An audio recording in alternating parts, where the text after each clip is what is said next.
The Discovery. The stars were quiet that night. Across the black sea of space, an alien patrol ship drifted in silence, its sensors watching every flicker of light.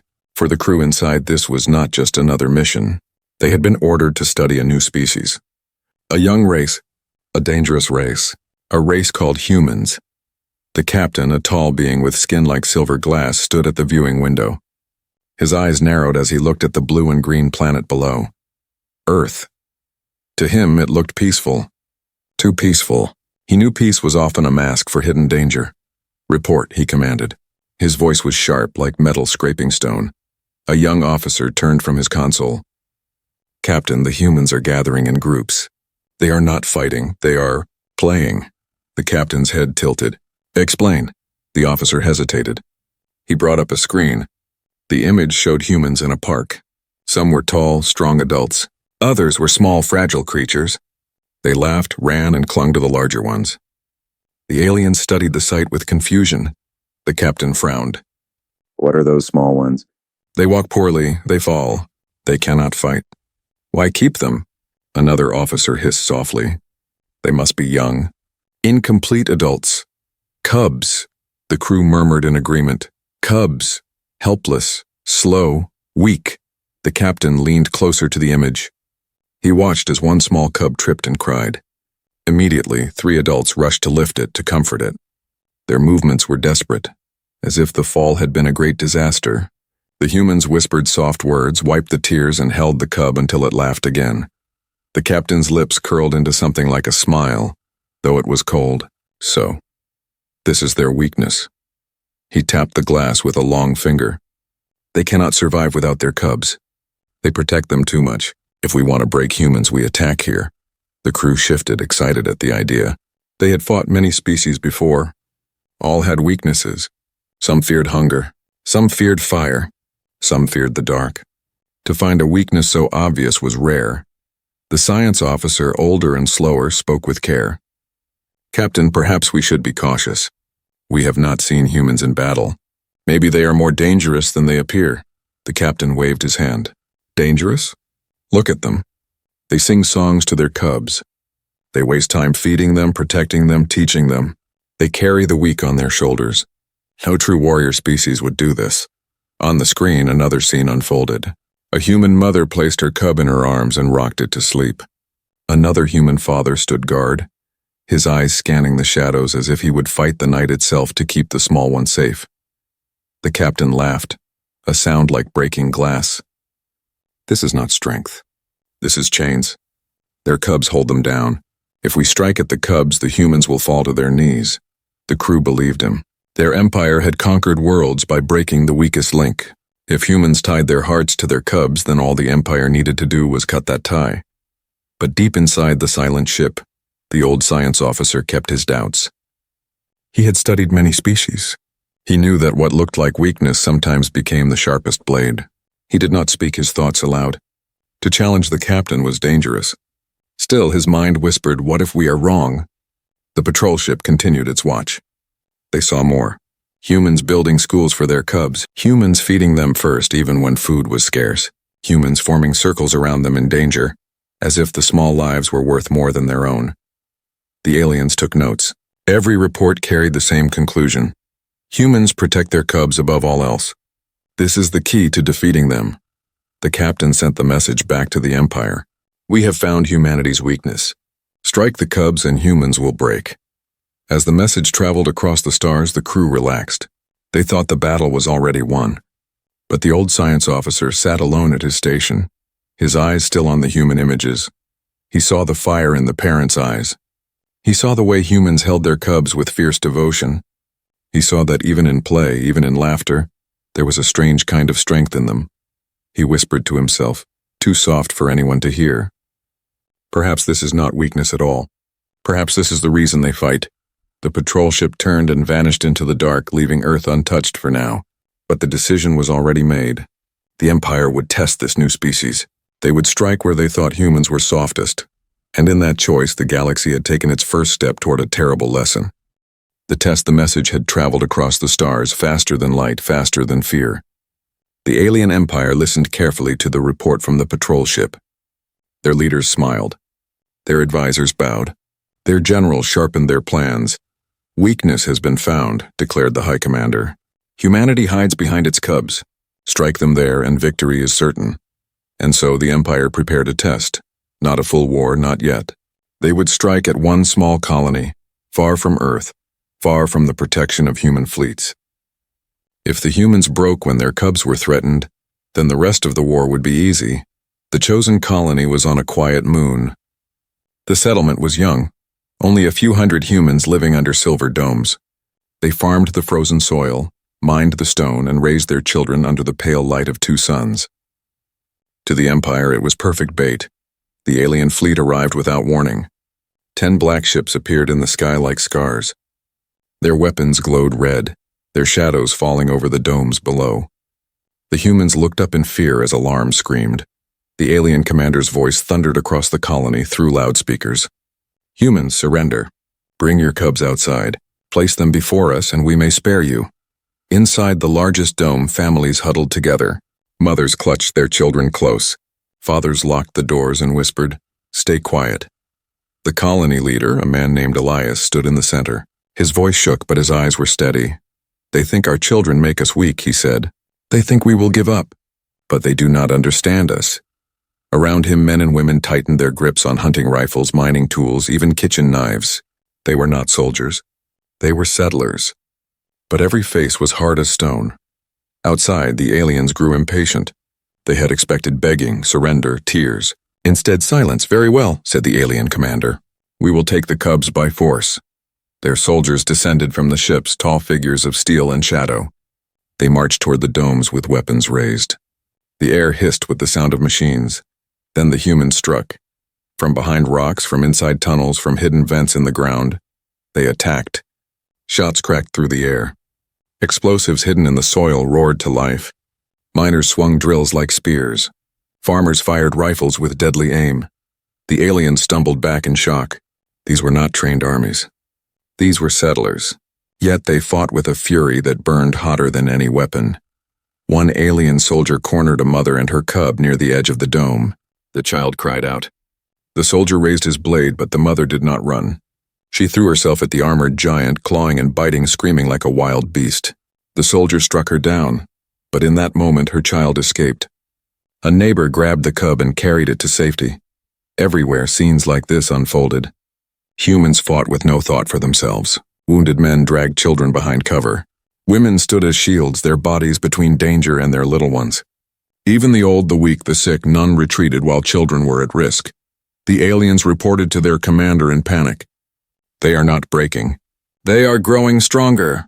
Indeed, the more the cubs cried, the harder the humans fought. Their fear became rage. Their pain became fire.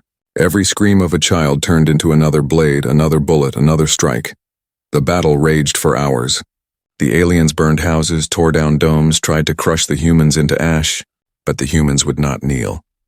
They fought until the ground itself was red with fire and blood. At last, the alien commander gave the order to retreat. Their test was complete, but the result was not what they had expected. The humans had not surrendered. They had not broken. Instead, they had fought like creatures possessed. From orbit, the commander watched the burning colony. Many humans were dead. Yet still in the smoke, survivors gathered their cubs close. They sang to them even with voices weak and broken. They built makeshift shelters even with their homes destroyed. The commander's hands trembled. This was no weakness. This was something else, something terrible. "They fight like demons," he whispered, "all for their cubs." Back on the Empire's homeworld, the High Council received the report. Their faces darkened. Their advisors whispered. Their generals frowned. "This cannot be," one said. "A weakness that becomes strength? Impossible." But the proof was there. The test had failed. Instead of crushing humanity, they had woken something deeper. The galaxy had expected to see humans broken. Instead, they had seen humans unchained. And somewhere in the ruins of that colony, Elias, the leader, stood tall with blood on his face and a child in his arms. His voice carried over the survivors as he spoke words that would echo across the stars. "They came for our cubs, and we showed them who we are. Let them come again. Let the whole galaxy come. We will fight for every child. We will fight until none of us stand because that is what it means to be human. The survivors roared with him, their voices rising into the smoke-filled sky. The test was over. The galaxy had begun to learn the truth. The ruins of the colony burned for weeks. Smoke rose into the thin sky of the moon, carrying with it the cries of the fallen. Yet the story of that battle did not die there. It traveled, it spread. It moved from ship to ship, world to world, whispered first in secret, then shouted across the stars. The Empire had believed the humans would break when their cubs were threatened. Instead, they had fought like no other species before them, and the galaxy listened. At first, other empires laughed at the story. The idea of humans sounded strange to them. A young species from a small blue planet, no great fleets, no vast armies, no ancient weapons. To most, humanity was still a child among civilizations. Surely the report is wrong, said one reptilian lord. Perhaps the humans were lucky. Another, with eyes like molten gold, sneered. Or perhaps the empire grew weak. They once conquered giants. Now they fear settlers with farming tools. But curiosity is a powerful disease. The more the story spread, the more other races wanted to see this strange species for themselves. Could it be true? Could humans fight with such madness, such rage, such devotion? So the galaxy began to test them. The first test was small. A raiding band of scavengers attacked a human transport ship, choosing a target known to be carrying families. They thought the humans would surrender quickly. Instead, the scavengers were torn apart. Parents with no training fought with knives, fire extinguishers, even their bare hands. Not a single child was surrendered. The second test was larger. A warlord with 6 fleets descended on another colony. He ordered his soldiers to march directly for the school domes. He believed he would break the humans within an hour. Instead, the battle lasted 3 days. By the time the warlord retreated, half his fleets were gone. The humans had defended the schools until their last breath. By the third test, the galaxy no longer laughed. They watched carefully now. They studied. They whispered. Everywhere the pattern was the same. When threatened alone, humans fought hard. But when their cubs were in danger, they became something else. Something greater. Their pain sharpened into fury. Their fear turned into unshakable courage. One alien scholar described it in a council meeting. They are not protecting their cubs. They are transformed by them. The children are not their weakness, they are their trigger. Still, many refused to believe. Pride blinded them. Entire empires declared, "We will succeed where others failed." And so the war spread. World after world was dragged into conflict. Human colonies burned. Alien fleets clashed with human defenses. Cities were besieged, skies filled with fire, oceans boiled under bombardment. Yet everywhere, the same truth shone through. When children were in danger, humans refused to break. On the mining planet of Soren 9, a group of children were trapped in a collapsing tunnel. The aliens expected the miners to abandon them. Instead, the miners dug with bleeding hands, ignoring the collapsing stone, ignoring the fire raining from the sky. They saved every child, even as half the rescuers died. On the frozen world of Glycera, alien soldiers cornered a group of human children in a schoolhouse.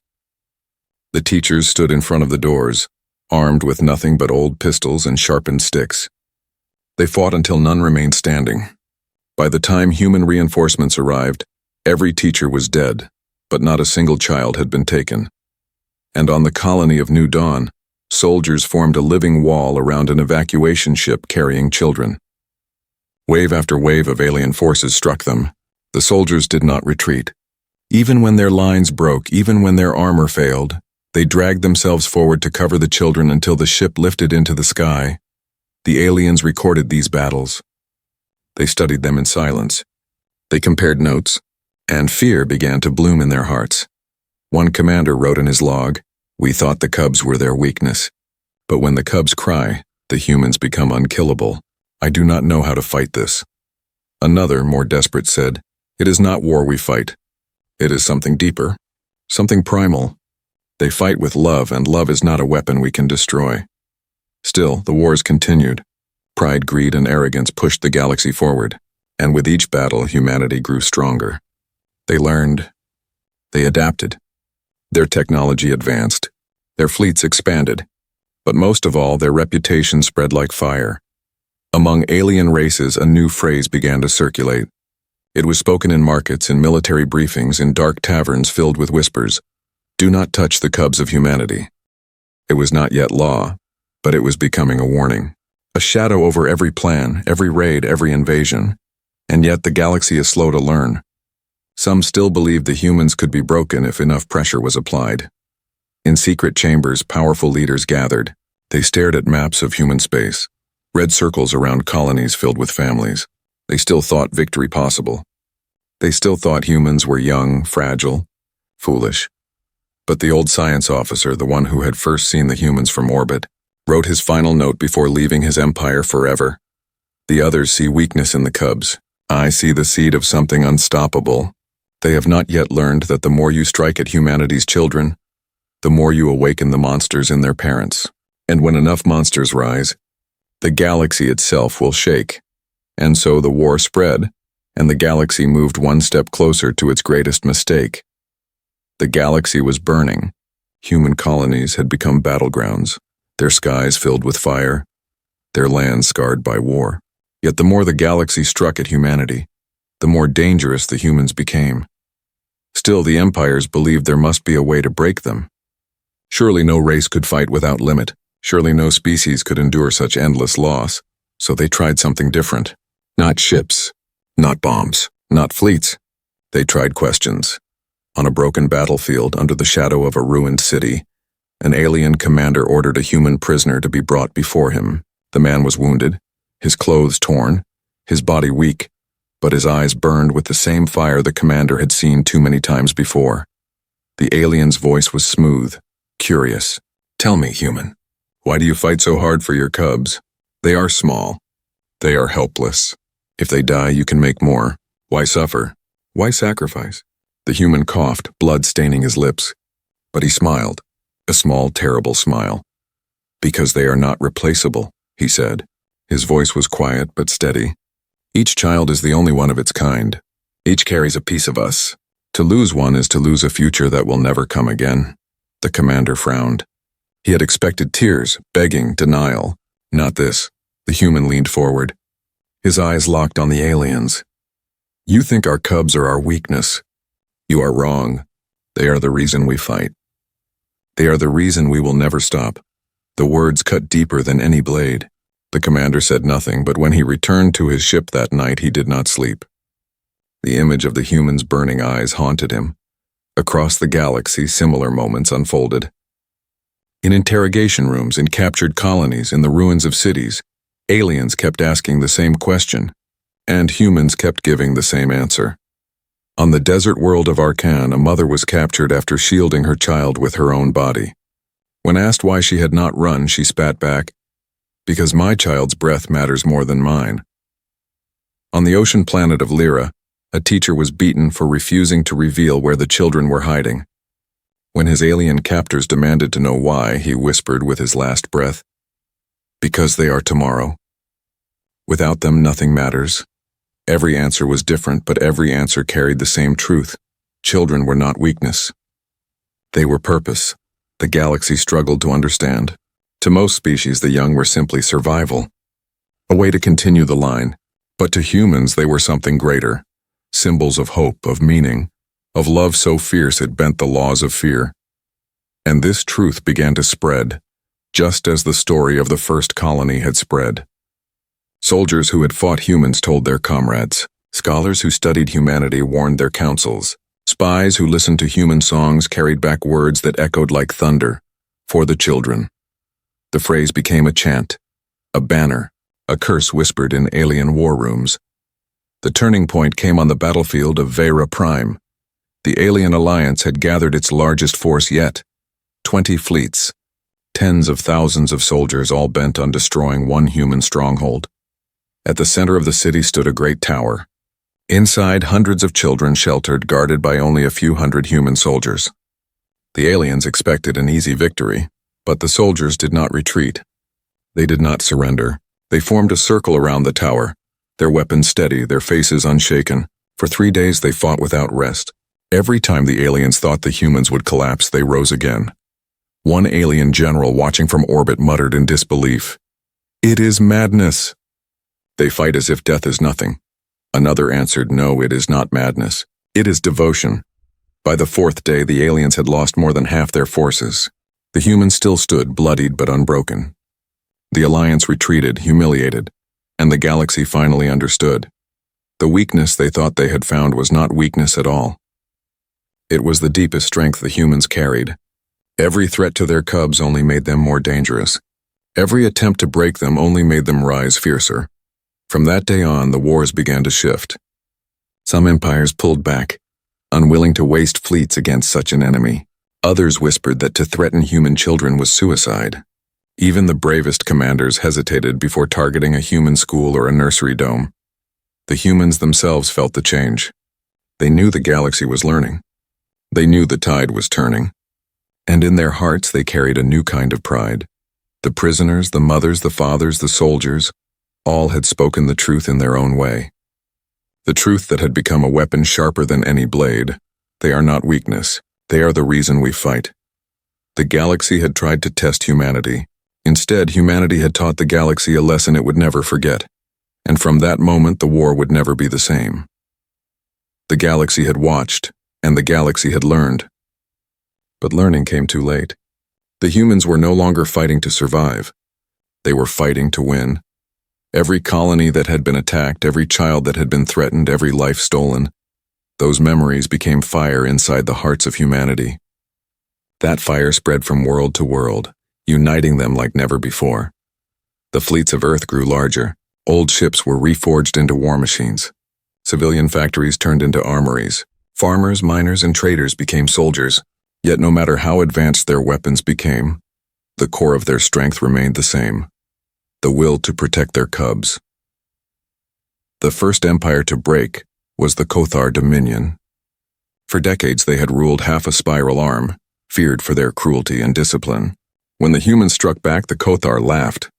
They sent fleets twice the size of humanity's, certain of victory. But they had underestimated the humans.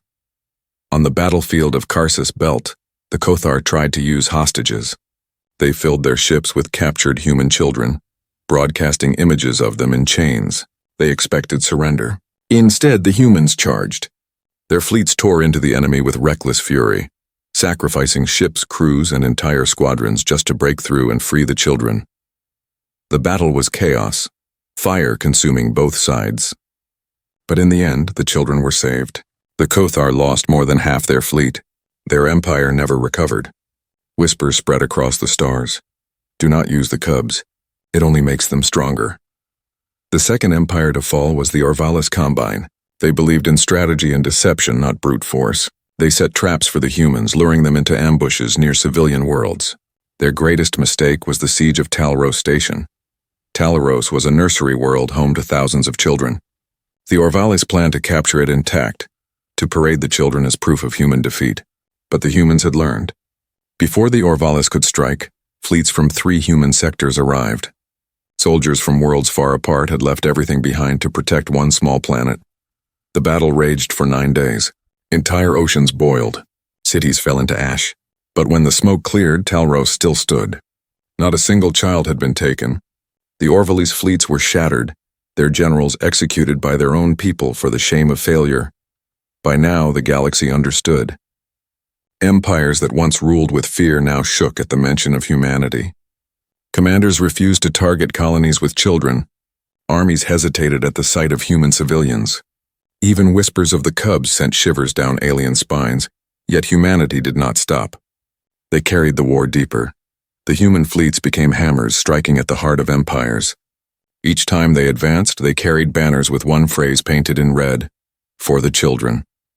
Their enemies mocked the words at first. Soon, the words became nightmares. On the world of Dalkar Prime, the last fortress of the Kothar, the humans stormed the capital. The Kothar elite shouted, "We will never kneel to farmers and mothers." But when the humans raised the freed children onto the palace steps, the city surrendered without a fight. On the icy moons of Vera, the Orvalis survivors tried to regroup. They sent spies to learn human weaknesses. The spies returned broken, whispering only one truth: there is no weakness, not while their cubs still breathe. And so one empire after another collapsed. Their fleets scattered, their rulers executed or exiled. their worlds abandoned. The galaxy's balance of power, once unshakable, cracked apart. The humans had not just defended themselves. They had reshaped the stars. But among the ruins, a deeper change was happening. Other races, once enemies, began to watch humanity with something new: respect. Some even with awe. They saw the strange fire that humans carried for their children. A fire that no threat, no weapon, no empire could extinguish. Small species, long crushed under greater powers, began to rise. They whispered to their children human songs. They painted human words on their walls. For the children, the galaxy's predators had become prey, and the humans, once dismissed as fragile, were now seen as unstoppable. But in the halls of the human fleet, among the commanders and leaders, there was no joy. Victory had come at a price. Too many had died. Too many colonies had burned. They carried scars that would last generations. Still, when they looked into the eyes of their cubs, they knew it was worth it. Every battle, every loss, every sacrifice, it had all been for them. The breaking of empires was not just a story of war. It was the story of what happens when love becomes unshakable armor, when the smallest lives inspire the greatest fury, and across the stars the galaxy finally whispered the truth that no one dared deny anymore. The cubs of humanity are untouchable, for they are not weakness. They are the strength that breaks empires. The war had changed everything. Empires that once ruled the stars with iron hands were gone. Fleets that had once darkened the skies were scattered and silent.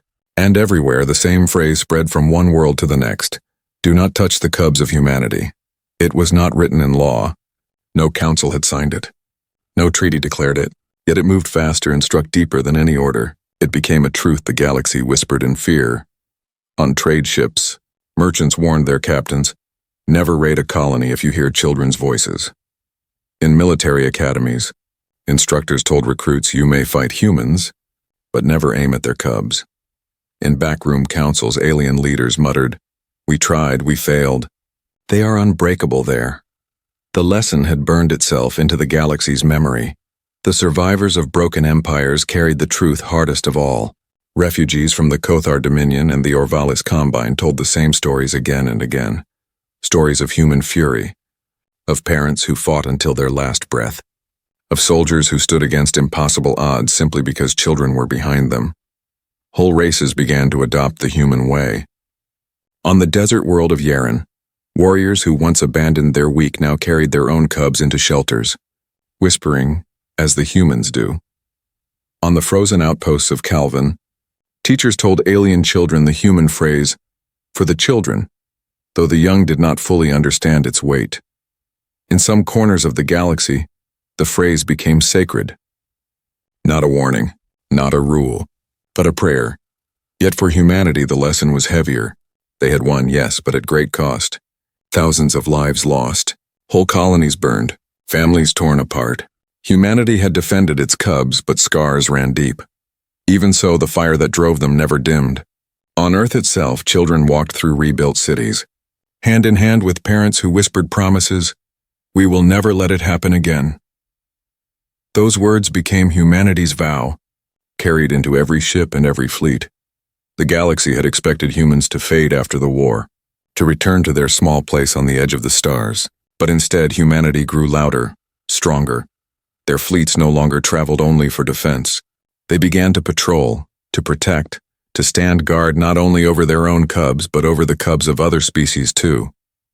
One famous story told of a refugee ship carrying alien children across the void.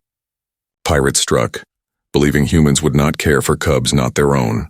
But when a human fleet received the distress call, they did not hesitate. They dove into battle, fought like fire itself, and saved every life aboard. The alien parents wept. For the first time they understood, to humans a child, any child, was sacred. The galaxy began to look at humans with new eyes. Not just as warriors, not just as survivors, but as guardians. Races long oppressed began to ask for their help. Councils invited them to meetings once closed. And in whispers, leaders began to say what once would have been unthinkable. Perhaps it is safer when humans are near. Still, the fear never faded completely. The same phrase was carved into walls, written into reports, murmured in hushed voices across the stars. Do not touch the cubs of humanity. because everyone remembered what had happened to those who had tried. Entire empires destroyed, commanders broken, armies shattered. It was not strategy. It was not technology. It was something deeper, something the galaxy had not seen before. The old science officer, the first who had watched Earth from orbit, lived long enough to see this truth unfold. Once he had doubted. Once he had whispered that the Cubs might not be weakness at all. Now, as he recorded his final thoughts, his words became the echo of the galaxy's lesson. We thought their children chained them, but it was their children who gave them wings. We thought their love made them fragile, but it made them infinite, and we thought their cubs would break them. Instead, the Cubs made them unbreakable. And so the galaxy changed. Borders shifted. Empires fell. Alliances were forged. But through it all, one rule remained untouched, carried like a shadow in every decision. Do not awaken the fury that rises when you threaten the cubs of humanity. The lesson was clear. The galaxy had learned it in blood and fire, and it would not be forgotten. The stars were quieter now. The great wars had ended, and the ruins of fallen empires drifted like ash across the galaxy. But silence is never peace, it is only the space between storms. The galaxy remembered. It remembered the colonies that had burned, the fleets that had fallen, the cries of children that had awakened monsters in human hearts. It remembered how weakness had become strength, and how that strength had broken entire civilizations. From one end of the spiral to the other, whispers had turned into law. Do not touch the cubs of humanity. It was not written on paper. It was carved in fear. Merchants spoke it when planning new trade routes. Soldiers repeated it in their training halls. Generals kept it in mind when drawing maps of war. And rulers, those who once laughed at humanity, now spoke it in trembling voices when they met in council chambers. For to test the law was to invite destruction. The warning was proven again and again. On the fringe world of Calvaris, raiders ignored the rule. They struck at a village school, believing humans would not care for such a distant place. But within days, human warships appeared like shadows from the void. The raiders were not simply defeated. They were erased. Every ship burned. Every base turned to dust. Survivors carried the tale back. They came for us like a storm, not for the village, not for the land, for the cubs. On the barren moon of Torvak, a desperate empire tried one last gamble. They took human children hostage, demanding land, ships, and supplies in exchange. They thought the humans would negotiate. They thought there would be bargains. Instead, the humans unleashed fire from the skies. They destroyed the empire's capital, its fleets, its armies. The hostages were freed, but the empire was gone. The galaxy learned once more. The cubs were not bargaining chips. They were fire that consumed anything threatening them. And so the warning grew sharper, heavier. Like a blade pressed to every throat, the galaxy began to call it by name. The law of the cubs. The law was simple. Never threaten, harm, or use human children. Do so. And no matter how far, no matter how small, humanity would come for you. And when they came, nothing could stop them. Other species began to honor the law as if it were their own. Colonies once hostile to humanity now built shelters for their young modeled after human schools. Soldiers of alien races began to stand guard not only for their children, but for the children of others. Some even began to say humanity had changed the galaxy itself, that through blood and sacrifice, they had forced every species to remember what it meant to protect the innocent, but humans themselves carried the law differently. For them, it was not just fear, it was promise. On Earth, parents told bedtime stories of the great wars, not to frighten but to remind. If anyone threatens you, they whispered to their children, know this, all of humanity will rise. In the colonies, schools taught history with the same lesson. Every child grew up knowing they were not just loved by their family, they were defended by an entire species. For the first time in the galaxy, children slept under a truth no empire could erase. They were untouchable. And yet among the shadows, some still wondered. Could it last? Could a law built on fear and love hold forever? Would there come a day when another empire tested it again? Perhaps. But the galaxy knew what would follow if that day ever came. The old science officer, once the first to see humanity from orbit, wrote his final entry before his death. His words were not threat, not prophecy, but warning. The galaxy thought humanity weak because of its cubs. They thought to break them there. Instead, they learned the truth. The cubs make them eternal. Strike at them and you do not face armies. You face all of humanity, bound together by a love sharper than any blade. If you wish to survive, remember this. Do not awaken the guardians that lie within their hearts. The entry was copied, spread, and preserved. Scholars read it. Soldiers memorized it, and rulers carved it into their walls. The galaxy had received its final warning. No one laughed at humanity anymore. No one called them fragile. No one doubted their fire, for the stars had learned a simple truth. The cubs of humanity are not weakness. They are the strength that makes humanity unbreakable. And as long as children breathed on Earth and beyond, humanity would never fall.